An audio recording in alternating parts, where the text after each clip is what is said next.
नमस्कार, सार्वमंथन न्यूज महाराष्ट्रमध्ये आपलं स्वागत. पाहुयात आजची सविस्तर बातमी.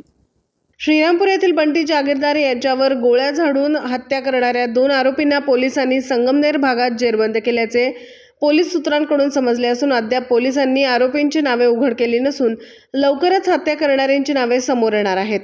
श्रीरामपूर शहरात काल भर दुपारी झालेल्या बंटी जागीरदार यांच्या हत्येचा थरारक अन गोळीबाराने संपूर्ण जिल्हाच हादरून गेले होते.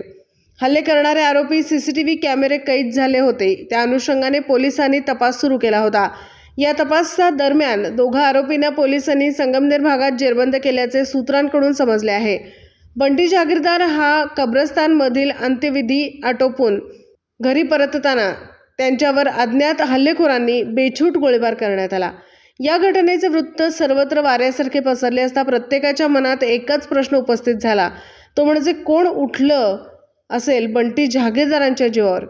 2 हल्लेखोरांनी जागीरदारांचं आयुष्य संपवले हे वास्तव मात्र प्रत्येकालाच अचंबित करणारे ठरले आहे. दरम्यान या हल्ल्यात गंभीर जखमी झालेल्या बंटी जागीरदार यांचा उपचारादरम्यान मृत्यू झाला आहे. या घटनेमुळे शहरात प्रचंड तणावाचे वातावरण निर्माण झाले आहे. दरम्यान दुपारी सुमारे 2:30च्या सुमारास बंटी जागीरदार हे मित्र अमीन हाजी यांच्या दुचाकीवरून घरी परतत होते. संत लूक हॉस्पिटलच्या ओपीडी गेटजवळ आधीपासून दबा धरून उभ्या असलेल्या 2 हल्लेखोरांपैकी एकाने अचानक त्यांच्या दिशेने दगड फेकला. दगड लागल्याने बंटी खाली उतरले आणि त्यांनी तो दगड परत फेकताच क्षणार्धात हल्लेखोरांनी पिस्तूल काढून गोळीबार करत हत्या करण्यात आली. हल्लेखोरांनी जवळून गोळीबार करत बंटी जागीरदार यांच्या पोटात, पायाला तसेच पाठीवर गोळ्या झाडल्या. रक्ताच्या थारोळ्यात कोसळलेल्या बंटी यांना मागून येणाऱ्या नागरिकांनी तातडीने कामगार हॉस्पिटलमध्ये दाखल केले. तेथे डॉक्टर जगधने आणि त्यांच्या सहकाऱ्यांनी शर्थीचे प्रयत्न करत प्राथमिक उपचार केले. मात्र प्रकृती गंभीर असल्याने त्यांना कार्डियाक व्हॅनद्वारे अहिल्यानगर येथील खाजगी रुग्णालयात हलवण्यात आले. नगर येथील रुग्णालयात उपचार सुरू असतानाच बंटी जागीरदार यांनी अखेरची श्वास घेतला. कामगार हॉस्पिटल, सय्यद बाबा चौक आणि मौलाना आझाद चौक परिसरात मोठ्या प्रमाणावर जमाव जमला होता.